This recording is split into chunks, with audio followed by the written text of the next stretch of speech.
नमस्कार। आज हम शुरू करते हैं गृह मंत्रालय के प्रवक्ता के साथ। जी मैम। नमस्कार। जैसा आपको पता है, जो क्षेत्र कंटेनमेंट जोन में या हॉटस्पॉट्स में नहीं है, वहाँ पर 20 अप्रैल से कुछ आर्थिक गतिविधियों की अनुमति इस आधार पर दी गई है कि मौजूदा दिशा निर्देशों का एवं सोशल डिस्टेंसिंग का कड़ाई से अनुपालन हो। परंतु इन दिशा निर्देशों की गलत व्याख्या के कारण कुछ आशंकाएं खासकर इंडस्ट्री के मन में थी कि फैक्ट्री में कोविड पॉजिटिव केस पाए जाने पर फैक्ट्री के सीईओ को, मुख्य कार्यकारी अधिकारी को सज़ा हो सकती है या फैक्ट्री को 3 महीने के लिए सील किया जा सकता है। इसलिए कल गृह मंत्रालय ने सभी राज्यों को पत्र लिखकर स्पष्ट किया है कि 15 अप्रैल को जारी किए गए दिशा निर्देशों में ऐसा कोई भी प्रावधान नहीं है। ज़रूरी ये है कि सभी वर्क प्लेसेस, इंडस्ट्रीज़ और कमर्शियल एस्टैब्लिशमेंट्स में राष्ट्रीय निर्देश, standard health protocol, social distancing आदि का पूरी तरह से अनुपालन हो। इस पत्र में यह भी स्पष्ट किया गया है कि कंटेनमेंट जोन के बाहर जिन गतिविधियों को 24 मार्च के दिशा निर्देशों में अनुमति थी, उन उद्योगों को फिर से अनुमति लेने की आवश्यकता नहीं है। इस पत्र में यह भी स्पष्ट किया गया है कि जिन औद्योगिक गतिविधियों को लॉकडाउन से पहले चलाने का लाइसेंस था, उनको फिर से लाइसेंस लेने की ज़रूरत नहीं है। राज्य सरकारों से ये भी अनुरोध किया गया है कि दिशा निर्देशों के बारे में सही जानकारी इंडस्ट्रीज़ और फील्ड यूनिट्स तक पहुंचाएं, ताकि लॉकडाउन के जो नियम हैं उनका पालन करते हुए हम आर्थिक स्थिति को सुधार पाएं। गृह मंत्रालय ने आपदा प्रबंधन अधिनियम के अंतर्गत 6 इंटर मिनिस्ट्रियल सेंट्रल टीम्स का गठन किया था, जो अपने अपने निर्धारित स्थानों पर पहुंचकर उन्होंने काम शुरू कर दिया है। इसके अलावा कोविड-19 के संक्रमण की स्थिति को देखते हुए आज गृह मंत्रालय ने 4 और इंटर मिनिस्ट्रियल सेंट्रल टीम्स का गठन किया है, जो अहमदाबाद, सूरत, हैदराबाद और चेन्नई भेजी जा रही हैं। ये टीमें भी भारत सरकार के एडिशनल सेक्रेटरी लेवल अधिकारियों द्वारा लीड की जा रही हैं। इनमें पब्लिक हेल्थ के स्पेशलिस्ट और डिज़ास्टर मैनेजमेंट के स्पेशलिस्ट हैं। जो टीमें पहले से जा चुकी हैं, उनमें से 2 का फीडबैक आज मैं आपके साथ शेयर करूंगी। इंदौर की टीम ने रिपोर्ट किया है कि इंदौर में 171 कंटेनमेंट जोन हैं, जिनमें से 20 जोन बहुत क्रिटिकल हैं। टीम ने मऊ के हॉटस्पॉट कंटेनमेंट जोन का दौरा किया। कॉन्टैक्ट ट्रेसिंग और एक्टिव केस स्क्रीनिंग में जो सर्वे टीम्स कार्यरत हैं, उनके साथ विस्तृत चर्चा की। टीम ने पाया कि किट्स, पीपीईज, मास्क और अन्य सेफ्टी इक्विपमेंट पर्याप्त मात्रा में उपलब्ध हैं। हेल्थ इंफ्रास्ट्रक्चर और हेल्थ प्रोफेशनल्स की सुरक्षा भी सुनिश्चित की जा रही है। लॉकडाउन का भी अनुपालन ठीक ठाक है। इसके अलावा टीम ने दिव्यांगजनों के लिए स्थापित centre, quarantine centres, health centre, dedicated Covid hospital, PDS की दुकान, माइग्रेंट कैंप्स इत्यादि का भी दौरा किया। आईएमसीटी ने सभी स्टेक होल्डर्स के साथ चर्चा की, जैसे कि जनप्रतिनिधि, एनजीओज, मेडिकल कॉलेज के अधिकारी, किसान, ट्रेडर्स इत्यादि। टीम ने एक और वहाँ पहल देखी। मंडी को डीकंजेस्ट करने के लिए सरकार ने सौदा पत्र की सुविधा दी है, जिसके द्वारा मिनिमम सपोर्ट प्राइस पर किसान बिना मंडी जाए गेहूं व्यापारियों को बेच सकता है। आईएमसीटी ने मेदकवास गांव में सौदा पत्र डायरेक्ट एग्री मार्केटिंग का उपयोग कर चुके किसान और ट्रेडर के साथ इसकी उपयोगिता के बारे में भी जानकारी ली। आईएमसीटी निरंतर प्रशासन के साथ चर्चा कर रही है कि किस प्रकार कॉन्टैक्ट ट्रेसिंग और एक्टिव केस स्क्रीनिंग की मॉनिटरिंग को और भी पुख्ता की जाए, टेस्टिंग और सैम्पलिंग फैसिलिटीज़ को बढ़ाया जाए, सौदा पत्र के बारे में किसानों को जागरूक किया जाए और स्लम्स एवं बस्तियों में पौष्टिक राशन की सप्लाई बढ़ाई जाए। टीम ने माननीय मुख्यमंत्री जी और वरिष्ठ अधिकारियों के साथ भी विचार विमर्श किया। अब मैं आपको मुंबई की आईएमसीटी टीम के बारे में थोड़ी सी जानकारी दूंगी। आईएमसीटी ने धारवी, गोवंडी और वडाला के स्लम एरियाज का दौरा किया। धारवी के कंटेनमेंट जोन में उन्होंने पाया कि चूंकि लोग कम्युनिटी टॉयलेट्स इस्तेमाल करते हैं, इसलिए प्रतिबंध के बावजूद उन्हें घर के बाहर निकलना पड़ता है। इसलिए उन्होंने सुझाव दिया है कि उपयुक्त लोकेशंस को ढूंढकर उन पर पोर्टेबल टॉयलेट्स को लगाया जाए, जिससे कि कम्युनिटी टॉयलेट्स के अनुपात में वृद्धि हो। धारवी में प्रशासन होम क्वारंटाइन पर निर्भर है। आईएमसीटी ने सुझाव दिया कि लगभग 2000 से 3000 लोगों के लिए इंस्टीट्यूशनल क्वारंटाइन की सुविधा का उपयोग किया जाए, टेस्टिंग की क्षमता बढ़ाई जाए और स्थानीय वॉलंटियर्स के साथ मिलकर सर्वेलेंस टीम्स की भी संख्या बढ़ाई जाए। टीम ने institutional quarantine centres, Covid hospital, community kitchen वगैरह का भी दौरा किया और सभी स्टेक होल्डर्स, खासकर एनजीओज के साथ काफ़ी विचार विमर्श किया। आईएमसीटी ने इस पर भी चर्चा की कि किस प्रकार नॉन कोविड पेशेंट्स के लिए मेडिकल फैसिलिटीज़ का मुद्दा हल किया जाए। उन्होंने मुख्यमंत्री और सीनियर ऑफिसर्स के साथ भी वीडियो कॉन्फ्रेंस की। सभी आईएमसीटीज़ अपने सुझाव और विचार राज्य सरकारों के साथ साझा कर रही हैं। हमारा उद्देश्य ये है कि हम मिलकर स्थिति में सुधार लाएं और कोविड-19 को फैलने से रोकें। धन्यवाद। मैं अब आमंत्रित करता हूँ हेल्थ मिनिस्ट्री रिप्रेजेंटेटिव प्लीज। कल से भारत में कोविड-19 की टोटल एडिशनल संख्या 1684 केसेस आए हैं, which takes our total confirmed cases to 23,077. Total cases under medical supervision are 17,610. कल से आज तक में 491 लोग क्योर हुए हैं, which takes कि हमारी जो टोटल क्योर होने वालों की संख्या को 4,748 लेके जाती है। इसके द्वारा हमारा रिकवरी रेट अब अप्रॉक्सीमेटली 20.57% है। यह हम सब लोगों के लिए एक बहुत ही पॉजिटिव न्यूज़ है। इसी तरीके से पिछले 28 दिनों में जिन जिलों से कोई केस नहीं आया है, उसकी संख्या में भी बढ़ोतरी हुई है। इसके तहत इन जिलों की संख्या 15 हो गई है और नए जो जिले ऐड हुए हैं उसमें छत्तीसगढ़ से दुर्ग और राजनांदगांव और मध्य प्रदेश से शिवपुरी जिला है। अब तक देश में टोटल 80 डिस्ट्रिक्ट्स ऐसे हैं जहां इससे पहले केस आए थे, लेकिन पिछले 14 दिनों से वहां पर कोई केस नहीं आया है और हम सबका प्रयत्न होना चाहिए कि ऐसे जिलों की संख्या निरंतर बढ़ती रहे। हम सबके लिए महत्वपूर्ण है कि कम्युनिटी और सरकार द्वारा चेन ऑफ ट्रांसमिशन को ब्रेक करने के लिए इस कलेक्टिव एफर्ट्स में हम लोग लगे रहें। हमें देखना है कि इन जिलों में कोई नया केस ना आए और नए जिले इस श्रेणी में शामिल होते रहें। जहां तक वो जिले हैं जिनमें अभी तक कोई केस आज तक रिपोर्ट नहीं हुआ है, यह महत्वपूर्ण है कि वे ज़िले ग्रीन जोन में ही बने रहें और कोई भी इम्पोर्टेड केस उस ज़िले में ना आए। आज माननीय स्वास्थ्य मंत्री जी ने राज्यों के स्वास्थ्य मंत्रियों और मेडिकल एजुकेशन मंत्री, साथ में हेल्थ सेक्रेटरीज के साथ वीडियो कॉन्फ्रेंस के माध्यम से कोविड-19 के मैनेजमेंट एफर्ट्स पर चर्चा की। उन्होंने राज्यों के अब तक के किए प्रयासों के लिए उन्हें धन्यवाद देते हुए कंटिन्यूस अलर्ट रहने की इश्यू जो नीड है उसको हाईलाइट किया। उन्होंने राज्य से अधिक केसेस रिपोर्ट करने वाले या कम डबलिंग रेट वाले जिलों पर ध्यान केंद्रित करने का अनुरोध किया। उन्होंने ये कहा कि हाई केस मॉर्टेलिटी वाले जिलों पर भी ध्यान केंद्रित करने की आवश्यकता है। उन्होंने अनुरोध किया कि लाइव सेव्स करने के लिए अर्ली आइडेंटिफिकेशन ऑफ केसेस और प्रॉपर क्लिनिकल मैनेजमेंट बहुत महत्वपूर्ण है।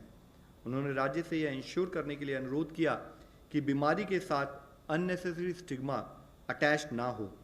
किसी भी बीमारी की तरह यह भी एक बीमारी है जो इलाज से ठीक हो जाती है।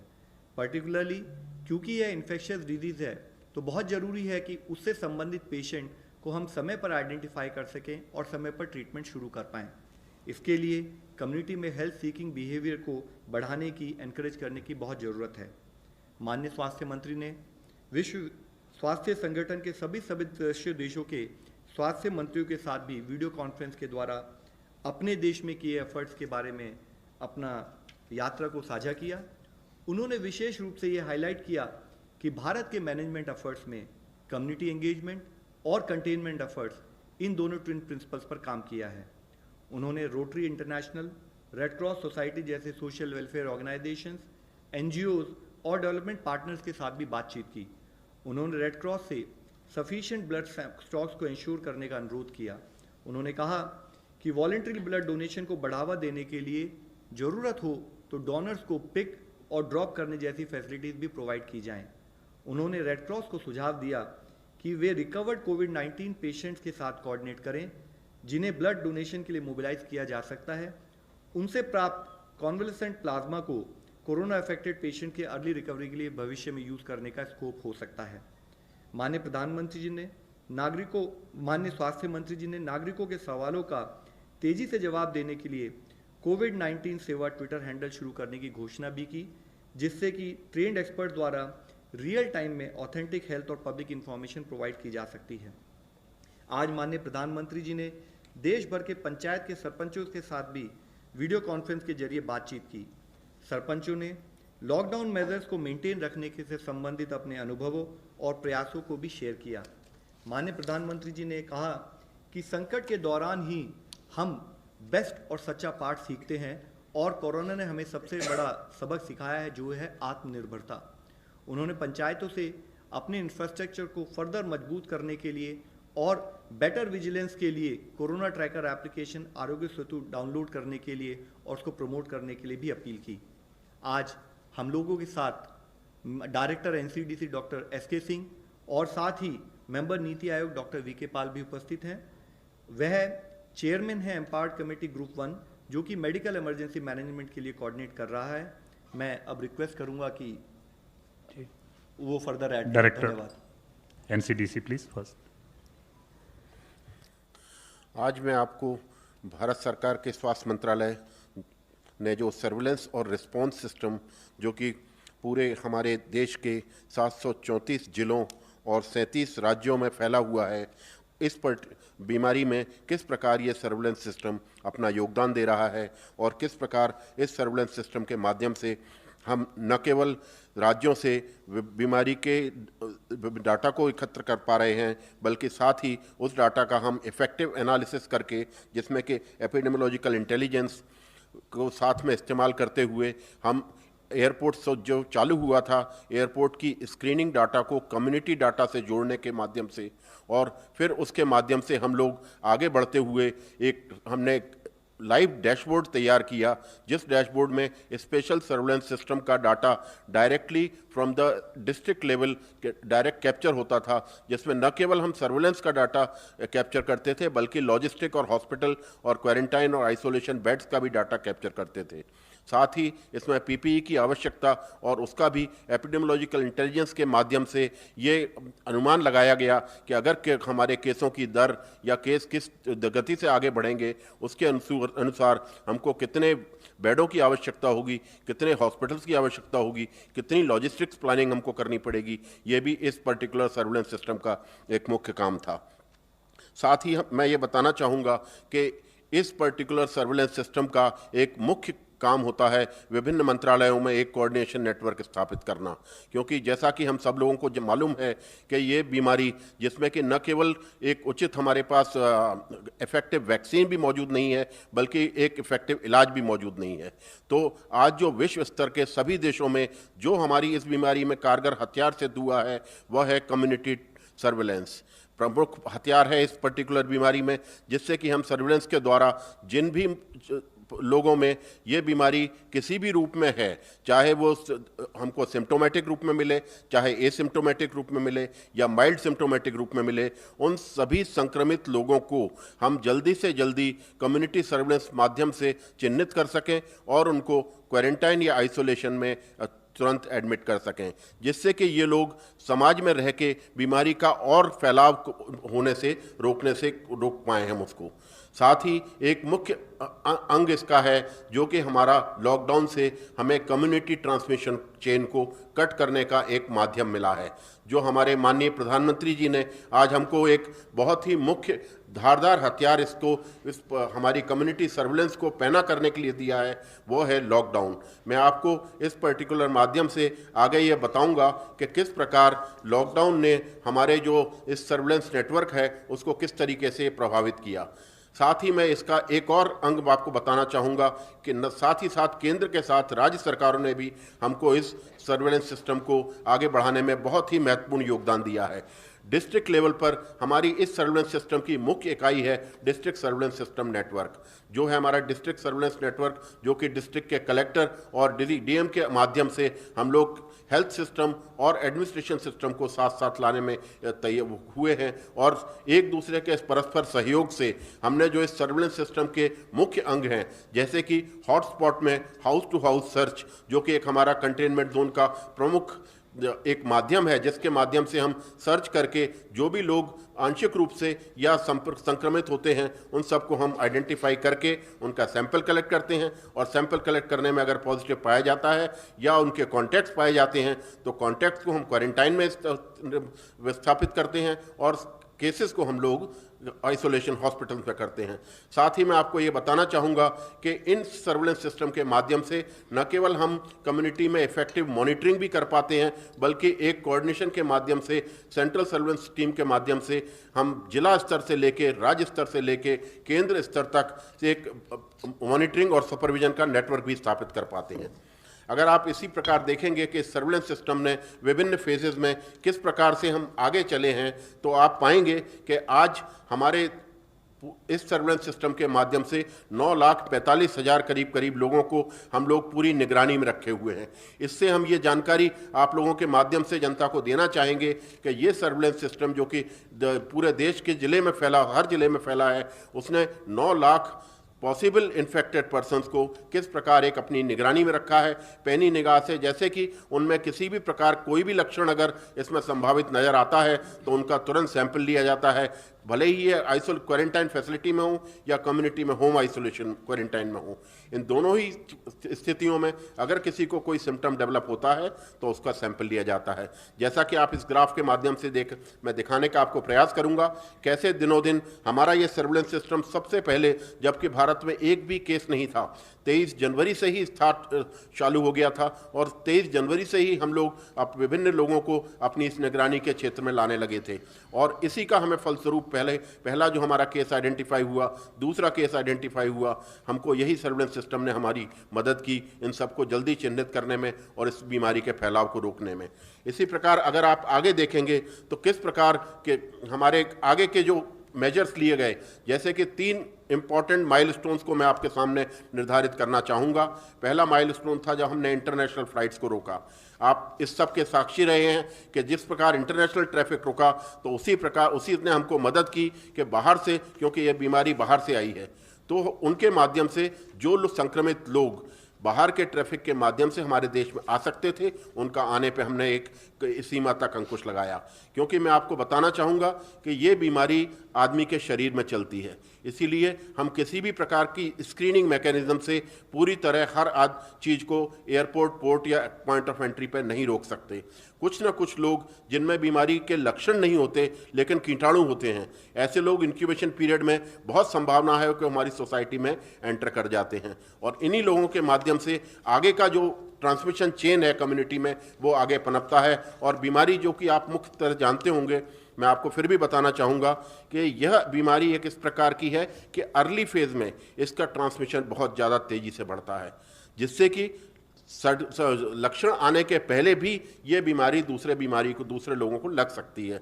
इसीलिए बहुत इम्पॉर्टेंट हो जाता है कि जब हमारे को 25 मार्च को एक कंप्लीट लॉकडाउन की स्थिति मिली तो हमने ये पाया कि कम्युनिटी में एक दूसरे व्यक्ति का संपर्क तीसरे व्यक्ति से ना हो पाए, संक्रमित व्यक्तियों का संपर्क असंक्रमित व्यक्तियों से ना हो पाए, ससेप्टेबल पॉपुलेशन और इन्फेक्टेड पॉपुलेशन एक दूसरे से दूर रहे, ताकि कि कम्युनिटी में जो इंटरनल ट्रांसमिशन की चेन है वो कट कर सकें।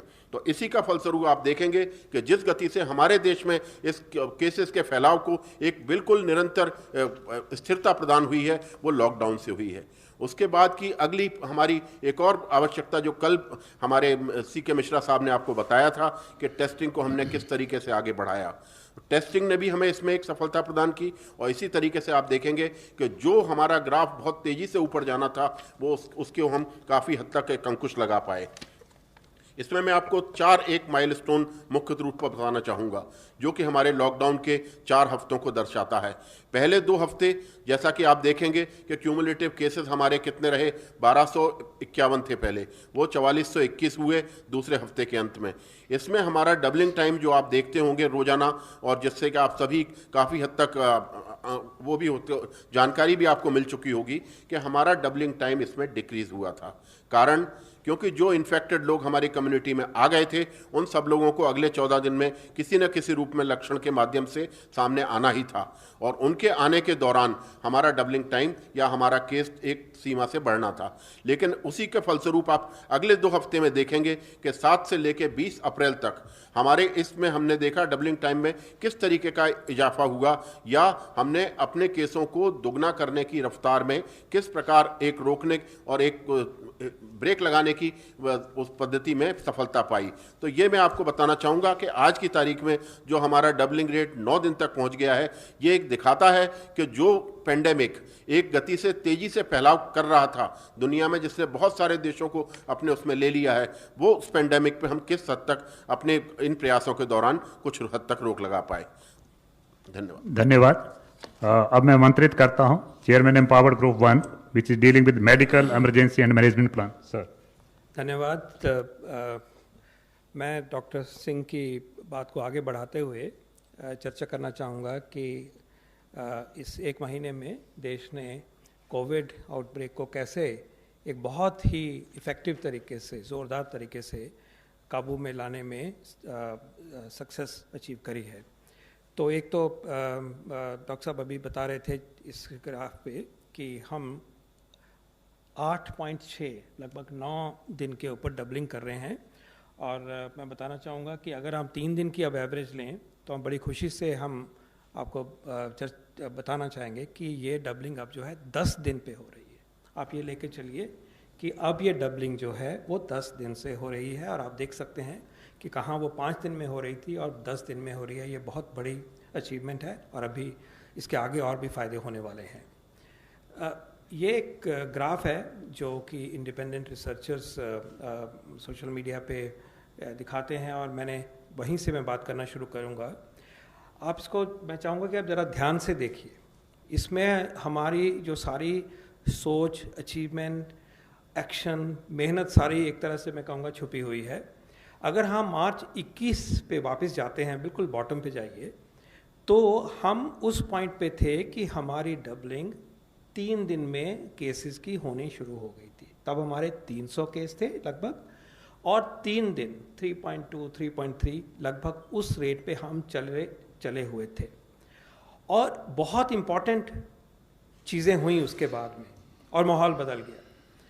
आप देखेंगे कि लगभग 23 मार्च को एक मोड़ आता है। अगर मैं इस पे दिखाने की कोशिश करूं तो ये 23 मार्च है, यहाँ पे मोड़ आता है, वो नीचे की तरफ आना शुरू है। I want you to follow this graph because this is India's achievement, India's track record and what India can achieve in such situations.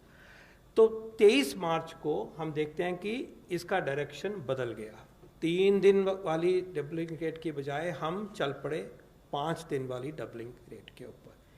इसका महत्व ये है कि जब कोविड में हम ऐसे स्टेप लेते हैं उनको बचाने में, तो हमें इफ़ेक्ट देखने के लिए लगभग 2 हफ्ते लग जाते हैं, क्योंकि आज स्टेप लेंगे तो ट्रांसमिशन चेन टूटेगी और उसका फ़ायदा हमें 14 दिन बाद, 15 दिन, 18 दिन बाद दिखना शुरू होगा।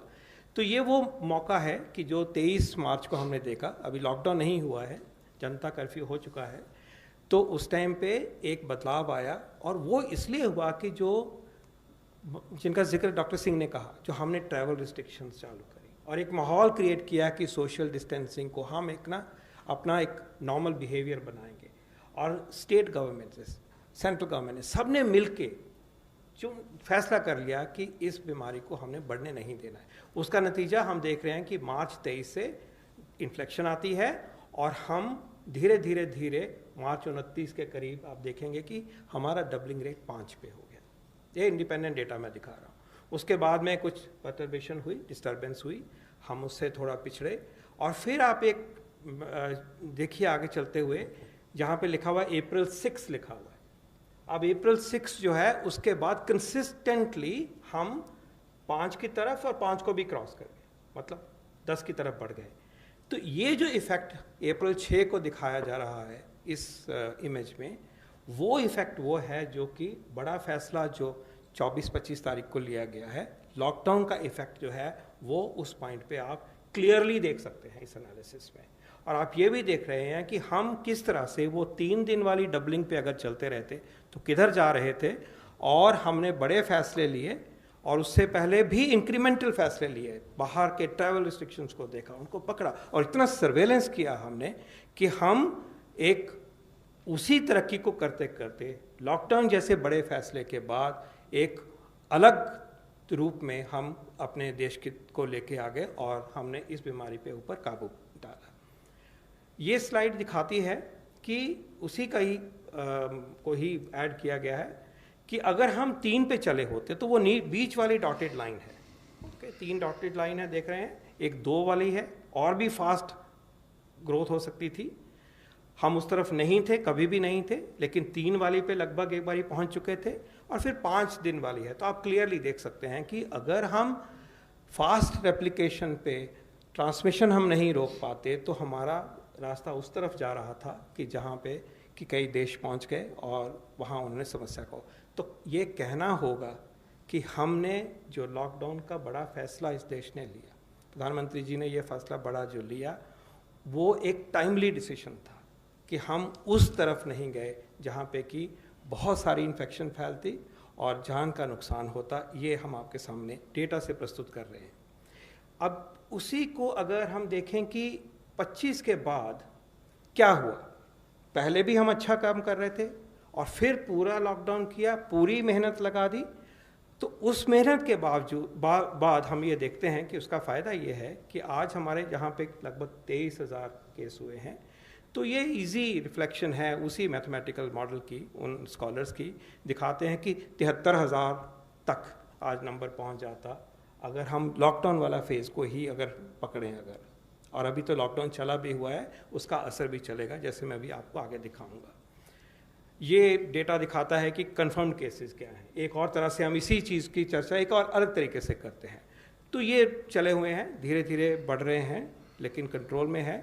लेकिन इसी के साथ अब मैं वो पिक्चर दिखा रहा हूँ कि जो एक्सपोनेंशियल कर्व पे हम चलने वाले थे, अब देखिए कि ये वो था कि जो बिना लॉकडाउन की इंटरवेंशन से हमारा रास्ता होना था, तो एक एक्सपोनेंशियल कर्व की तरह हम जा रहे थे, और ये फ्लैट कर्व है, दोनों के स्केल अलग हैं। इसीलिए मैंने कोशिश करी है सिंप्लीफाई करके दिखाने की एज ए रिप्रेजेंटेटिव कि वो हम प्रोजेक्टेड जो रास्ता था एक्सपोनेंशियल सीधा ऊपर जाने का, उसकी बजाय हमने जो बड़े डिसीजन लिया, देश ने उसको निभाया, उससे हम बिल्कुल उससे परे चले गए। और कहाँ एक्चुअल है आप देख रहे हैं, 23,000 पे हैं हम, और कहाँ हम प्रोजेक्टेड है वो लाखों का 1 लाख से भी ऊपर इस डेटा सेट में हमें दिखाई देता है।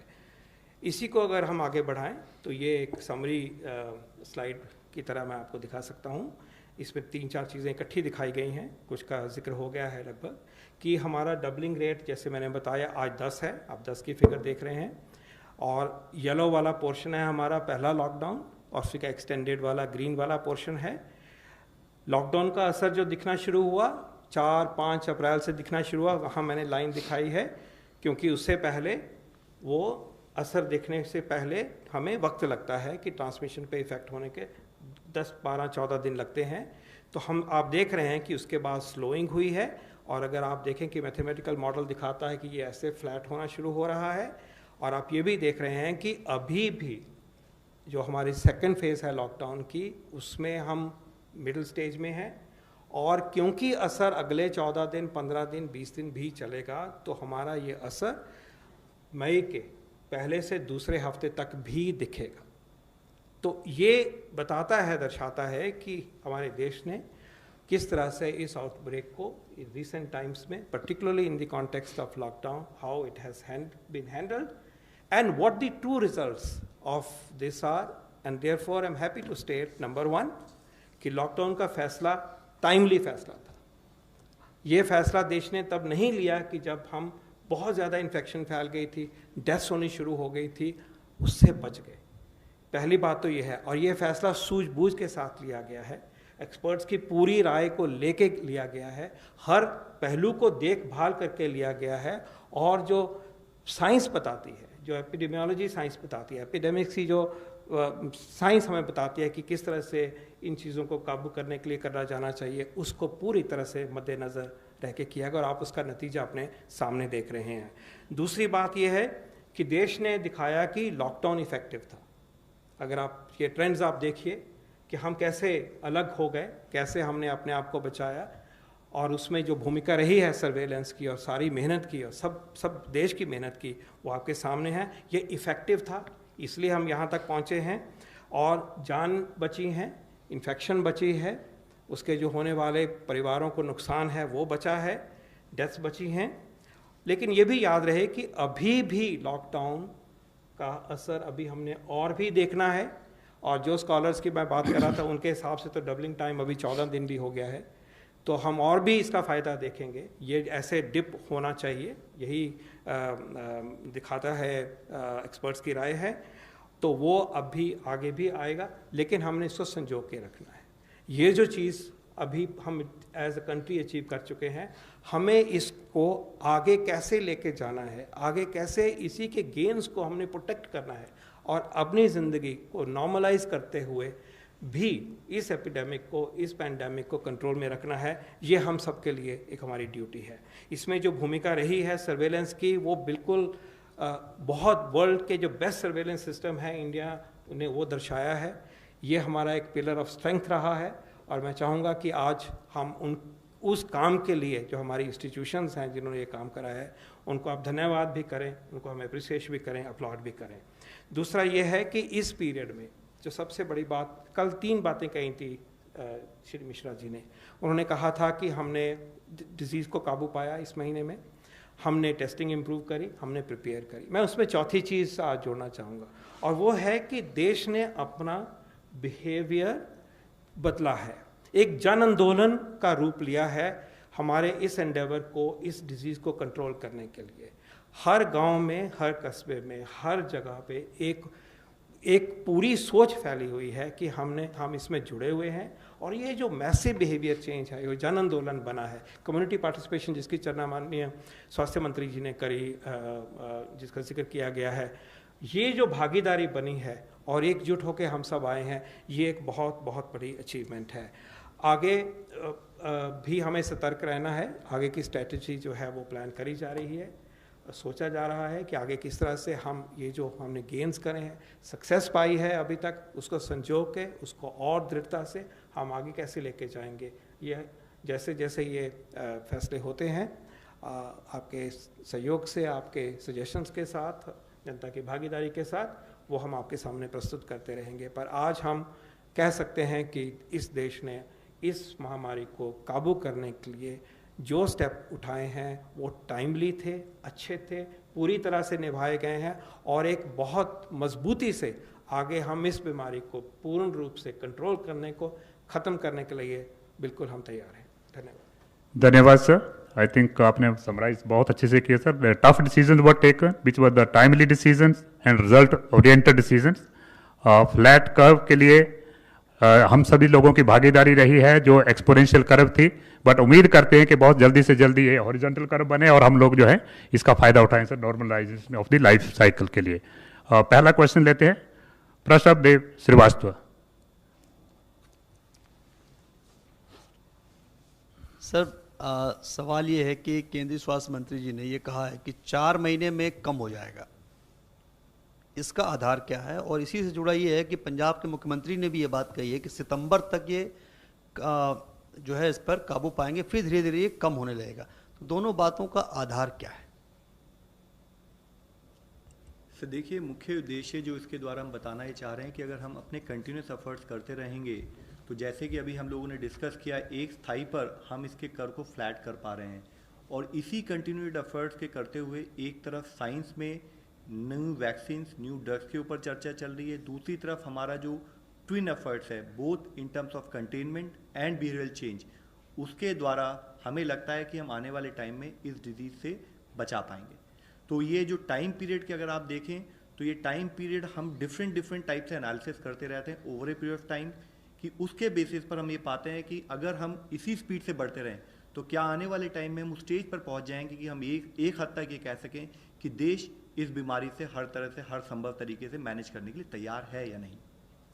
Mister Rajat, India news. Please use mic just. Sir, एक तो जो कर्व था वो मैं शायद बीच में मिस कर गया, जिसमें आपने दिखाया कि अगर लॉकडाउन नहीं होता तो जो इस समय सीमा होती वो इस समय किस जगह पे होती, कितने इन्फेक्टेड लोग या उसमें आ गए होते, एक वो जानना चाहता था। और दूसरी चीज़ सर एनसीडीसी से था कि ये जो 9 लाख लोग आपने बताया कि सर्विलेंस में रखे, इसका पैरामीटर क्या था सर? क्या ये वो लोग थे जो विदेश से लौट के आए थे? क्या पैमाना था कि इन 9 लाख लोगों के ऊपर अब सर्विलेंस आपने लगाई सर?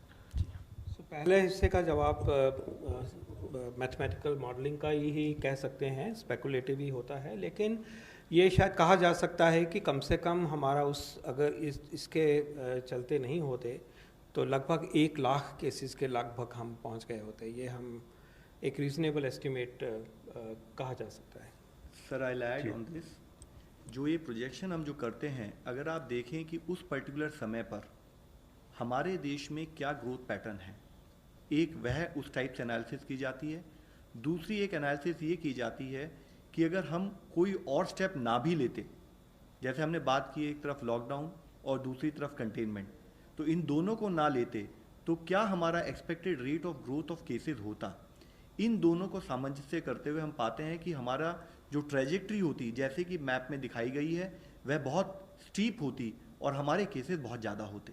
लेकिन क्योंकि देश ने टाइमली एक्शन लिया, देश ने फोकस किया कि हम समाज के हर वर्ग को जोड़ के इसमें काम करें, तो जिसकी वजह से हमें अच्छे रिजल्ट मिल रहे हैं।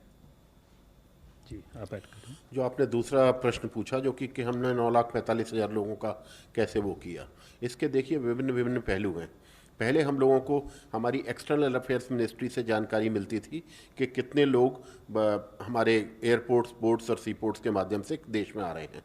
इनकी पहले सिम्टोमेटिक जांच होती थी एयरपोर्ट पे, उनसे जो लोग निकल जाते थे, मतलब कि जो लोग हमारे अनुसार इन्फेक्शन अपने शरीर के अंदर होते हुए भी सिम्टम लेस दिख रहे थे एयरपोर्ट पे, तो ऐसे लोगों को हम लोगों ने चिन्हित किया। ब्यूरो ऑफ इमिग्रेशन से हमको डाटा मिलता था, जिस डाटा को हमको स्टेट और डिस्ट्रिक्ट से शेयर करते थे, और स्टेट और डिस्ट्रिक्ट से शेयर करने के बाद वो लोग उनको सर्विलेंस में रखते थे। एक दूसरा, हम लोगों को जैसे ही कम्युनिटी में कोई केस मिलता है, उस केस के हम कॉन्टैक्ट्स को चिन्हित करते हैं, चाहे वो उनके साथ हवाई जहाज में बैठ के आया हो, चाहे उनके साथ एक ही घर में रह रहा हो, चाहे उनके साथ एक समूह में रह रहा हो। तो इससे को हम एक कॉन्टैक्ट लिस्ट बनाते थे, जिसको कॉन्टैक्ट की लाइन लिस्टिंग कहते हैं। इसमें हाई रिस्क कॉन्टैक्ट्स और लो रिस्क कॉन्टैक्ट दोनों ही रहते हैं। जैसा कि आप सब लोगों ने देखा होगा, तबलीगी जमात के जो लोग थे जो कि विभिन्न प्रदेशों में 20 से ज़्यादा प्रदेशों में गए, उनके सबके जितने भी लोग उनके संपर्क में आए वो सब लोग हमारे कांटेक्ट बने और उन सब लोगों को हम लोगों ने काफ़ी हद तक निगरानी में रखा। एक ऑनलाइन क्वेश्चन है, what has been the feedback from the central teams which visited states witnessing higher rate of growth in positive cases? What are the steps being taken to address the situation in these districts? देखिए, जैसे कि मेरे colleague ने already detail में 2 central teams के बारे में बताया जो कि विभिन्न राज्यों में विभिन्न प्रदेशों में गई, उसके साथ ही जो हमारी टीम्स गई हैं उसने मुख्यतः सबसे पहले तो फील्ड में जितने भी हमारे हॉस्पिटल सेटिंग्स हैं उनको वेरीफाई किया, उसके साथ ही वहाँ के सीनियर अधिकारियों से चर्चा की, उनके जो कंटेनमेंट प्लान है उसको एग्जामिन किया, उसमें अगर कोई एक एडिशनल पॉइंट अगर उन्हें ऐड करना था वो ऐड करते हुए बताया कि कैसे हम अपने कंटेनमेंट जोन को कैसे और सुदृढ़ बनाते हुए उस पर कार्य कर सकते हैं, उस पर उन्होंने चर्चा की। इसके साथ ही जो कॉन्टैक्ट ट्रेसिंग है वह किस हद तक सही है या उसमें कोई और स्ट्रेंथनिंग की ज़रूरत है, उसके बारे में उन्होंने स्टेट से चर्चा की और उसके तहत उनकी कुछ ऑब्जर्वेशन जो रही स्टेट से डिस्कस करते हुए उन्होंने उसको और फर्दर स्ट्रेंथन और फर्दर मोबिलाइज किया। कुछ ऑब्जर्वेशन रही हैं जो कि उन्होंने स्टेट से शेयर की हैं, जैसे मेरे सीनियर कुलीग ने ऑलरेडी मेंशन किया है। उसके अलावा जैसे उन्होंने कहा कि कई केसेस में जो हमारी टीम बनाए उनकी मोबिलिटी को कैसे स्ट्रेंथन किया जाए उसके बारे में डिस्कशन रहा। कहीं केसेस में कैसे हमें एडिशनल टीम्स की ज़रूरत पड़ सकती है क्योंकि हमारा एरिया ऑफ कंटेनमेंट जहां पर हम active search house to house surveillance करते हैं, उसके लिए एडिशनल टीम बनाए, उसके ऊपर चर्चा हुई। कुछ एरियाज में कैसे हम कम्युनिटी को फर्दर इन्वॉल्व करें, उनसे फर्दर सपोर्ट लें ताकि हम अपने कार्य को और बढ़िया तरीके से और जल्दी कर सकें, उसके बारे में डिस्कशन रही। साथ ही उन्होंने कुछ केसेस में जो हमारे पेशेंट्स हैं जो एडमिटेड हैं उनके क्लिनिकल मैनेजमेंट को एग्जामिन किया, उसको कैसे फर्दर स्ट्रेंथन किया जा सकता है उसके बारे में बात हुई है। मुख्यतः उन्होंने एक और इशू जो हाईलाइट किया, जो स्टेट के साथ डिस्कस किया, वह था कि जो हमारे हेल्थ केयर वर्कर्स हैं, हमारे वॉलंटियर्स हैं, चाहे वो एनसीसी के हों, एनएसएस के हों या रिटायर्ड प्रोफेशनल्स हो जो हमारे साथ जुड़े हैं, उन सब की प्रॉपर ट्रेनिंग हो, ओरिएंटेशन हो, इन्फेक्शन प्रिवेंशन कंट्रोल पर बात हो, और साथ में जो हमारी रेफरल गाइडलाइंस हैं, जैसे हमारे 3 टाइप ऑफ हॉस्पिटल्स हैं जिसको हम कहते हैं Covid care centre, Covid health centre और कोविड हॉस्पिटल, उन पर किस तरह से रेफरल प्रोटोकॉल को ढंग से इस्टेब्लिश किया जाए ताकि पेशेंट को एक स्थाई से दूसरी स्थाई पर जाने के समय पर उसको कोई डिले ना हो और उसको ढंग से टाइम पर ट्रीटमेंट मिल सके। ब्रह्म प्रकाश दुबे।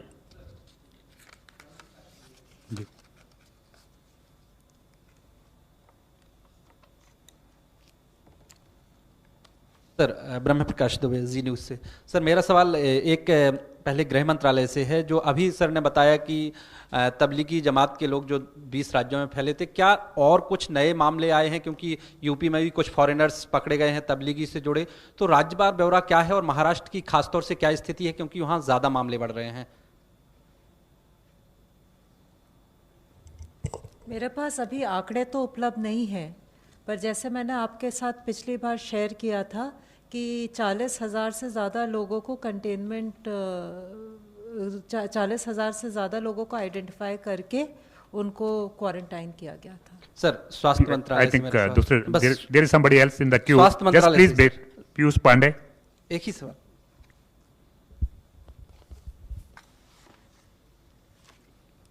प्लीज।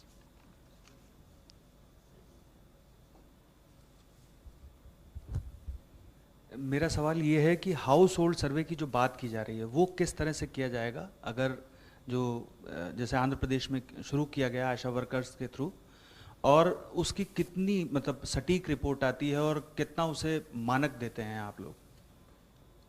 सर, जैसे मेरे कुलीग ने आपको अभी डिटेल में एक्सप्लेन किया, जो हमारा डिजीज सर्वेलेंस प्रोजेक्ट है, एक्चुअली उसकी सबसे बड़ी एक खूबी है कि एक हमारे पास ऑलरेडी इस्टेब्लिश प्रोसेस है देश में, जिसमें देश लेवल पर national centre for disease control, उसके अंतर्गत स्टेट लेवल पर स्टेट सर्वेलेंस ऑफिसर्स, उसके बाद उसके नीचे डिस्ट्रिक्ट सर्वेलेंस ऑफिसर्स, ऑलरेडी हमारा इस्टेब्लिश नेटवर्क है। उन नेटवर्क में रैपिड रिस्पांस टीम्स होती हैं, वो ट्रेंड एम्प्लॉयज़ होते हैं, वो ट्रेंड हेल्थ प्रोफेशनल्स होते हैं, जिनको पता होता है कि अगर कोई भी इन्फेक्शियस डिजीज़ आए तो उसको मैनेजमेंट की क्या प्रोटोकॉल है। फिर जब भी कहीं पर हमारे पास कोई पॉजिटिव केस आता है तो हमारी रैपिड रिस्पांस टीम उस पर्टिकुलर एरिया में जाती है, कॉन्टैक्ट ट्रेसिंग के लिए रिक्वायर्ड प्रॉपर एक्सरसाइज शुरू करती है, उसके बेसिस पर वो कंटेनमेंट जोन को डिफाइन करते हैं। उन कंटेनमेंट जोन में डिस्ट्रिक्ट एडमिनिस्ट्रेशन के तहत वहाँ पर स्पेशल टीम्स बनाई जाती हैं। वह स्पेशल टीम जिसमें हमारे हेल्थ वर्कर्स होते हैं, जिसमें हमारे लोकल रेवेन्यू या नगर निगम के स्टाफ होते हैं, वो उस कंटेनमेंट जोन में जाके एक्टिव केस फाइंडिंग, जैसे आपने भी बताया, वो हाउस टू हाउस सर्च करते हैं, और वहाँ पर कोई भी जो सिम्टोमेटिक केस होता है या कोई भी और हेल्थ रिलेटेड इश्यूज होते हैं, उसके बेसिस पर वो एक डेटा रिकॉर्ड मेंटेन करते हुए कि उन्होंने कितने घर उनको अलॉट किए गए, उन घरों में उन्होंने किस टाइप की हेल्थ की स्थिति पाई, उसके बेसिस पर वो आइडेंटिफाई करते हैं। जहाँ पर उन्हें कोई कोविड सस्पेक्टेड या कोई कॉन्टैक्ट रिलेटेड केस लगता है, उसकी प्रॉपर सैम्पलिंग करते हैं। और यह प्रोसेस ये पर्टिकुलर एरिया में जब तक कि हम सारे कॉन्टैक्ट ट्रेस नहीं कर लेते, या साथ में जब तक कि हम आइडेंटिफाइड पेशेंट्स को मॉनिटर करते हुए उनको ट्रीटमेंट और उनका फॉलोअप नहीं करते, तब तक चलता है। तो ये पूरा कंटेनमेंट प्रोसेस, जैसे कि मेरे कुलीग ने इससे पहले बताया, हम जो भी एक पर्टिकुलर पर्सन होता है जिसको हम अपनी ट्रेसिंग में लेते हैं, उसको over a period of next 28 days तक मॉनिटर करते हैं।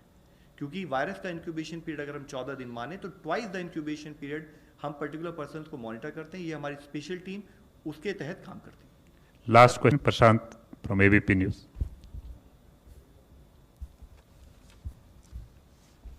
सर, मेरा सवाल पॉल सर से। सर, आप लोग कल भी मिश्रा सर ने बताया कि किस तरीके से लॉकडाउन का फ़ायदा हुआ।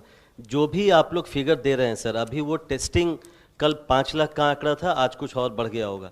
मैं समझना चाहता हूँ कि 5 लाख का जो टेस्ट का आंकड़ा, क्या वो सफिशिएंट है आप लोग इस नतीजे पे पहुंच रहे हैं कि लॉकडाउन से फ़ायदा हुआ? आपको लगता है कि नहीं इतना ठीक है, इस पे हम इस नतीजे पे पहुंच सकते हैं?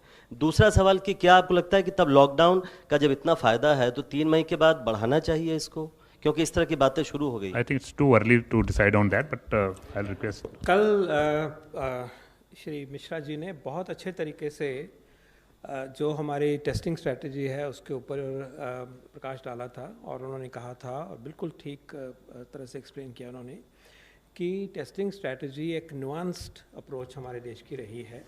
जैसे जैसे सिचुएशन बदली, सिंपल सिचुएशन से ज़्यादा कॉम्प्लेक्स हुई, फिर आगे बढ़ी, हमने टेस्टिंग की स्ट्रेटजी को मॉडिफाई किया। तो मैं ये बिल्कुल जिम्मेदारी से कह सकता हूँ कि अभी तक जो हमारी टेस्टिंग स्ट्रेटजी चली है उसने test the test of time. जैसे परिस्थिति बदलेगी इसको हम आगे लेके जाएंगे और उसको मॉडिफाई करेंगे, इम्प्रूव करेंगे, रिकैलिब्रेट करेंगे, और सारे पूरे ज़ोरों से हमारी कैपेसिटी को बढ़ाने के प्रयास जारी हैं, ये आप सब जानते हैं। आप कह रहे हैं क्या ये काफ़ी है? मैं कहूँगा कि जहाँ तक आज हमें ज़रूरत थी ये काफ़ी रही है। आगे जैसी परिस्थिति बदलेगी उसको भी ठीक करेंगे। और कल आप बड़े क्लियर तरीके से हमने आपको समझाया था कि टेस्टिंग बढ़ने के बावजूद भी ऐसा नहीं हम देख रहे कि प्रोपोर्शन ऑफ पॉजिटिव केसेस ज़्यादा है। तो प्लीज़ ये लेके चलिए कि हमारे देश में जो पिक्चर हम आपके सामने ला रहे हैं यही पिक्चर कोविड की बाय एंड लार्ज है। ऐसी कोई अंडर करंट है कि फैला हुआ है, पता नहीं है, बिल्कुल ये लेके चलिए, ऐसा बिल्कुल नहीं है। और भी सारे डेटा सेट्स बताते हैं हमें। प्रधानमंत्री जन आरोग्य योजना का जो पैकेज का यूटिलाइजेशन है वो दिखाता है, हमारा रूटीन सर्वेलेंस निमोनिया का, फीवर का दिखाता है कि वहाँ भी कोई स्पाइक हमारे पास नहीं है। आपने भी नहीं सुना कि किसी भी शहर में आईसीयूज़ भरने शुरू हो गए हैं, अस्पतालों के बाहर लाइन लगनी शुरू हो गई है, ऐसा भी नहीं देखा। फिर एक ड्रग्स की यूटिलाइजेशन के ऊपर एक स्टडी करी गई थी कि क्या दवाइयों की कंजम्पशन बढ़ गई है जो फीवर में या खांसी में चाहिए होती, नो, वो भी नहीं हुआ। तो लेके चलिए कि जो प्रस्तुत हम आपके सामने कर रहे हैं वो एक पिक्चर है, ट्रू पिक्चर है। उसमें रिफाइनमेंट कहीं मामूली सी हो सकती है, लेकिन disease is under control, disease is limited, and the efforts by the government including the major decision of lockdown has done very effectively to make sure that the outbreak is under control, and we are ready to move to the next stage of our fight with COVID-19. Thank you very much, sir. कहा कि बाकी आगे क्या होना चाहिए वो चले हैं एनालिसिस, लव अग्रवाल जी बता रहे हैं कि वो सब मुद्दों को लेके आपके सामने जब वक्त आएगा तो फैसला बताया जाएगा। Thank you, friends. Thank you very much.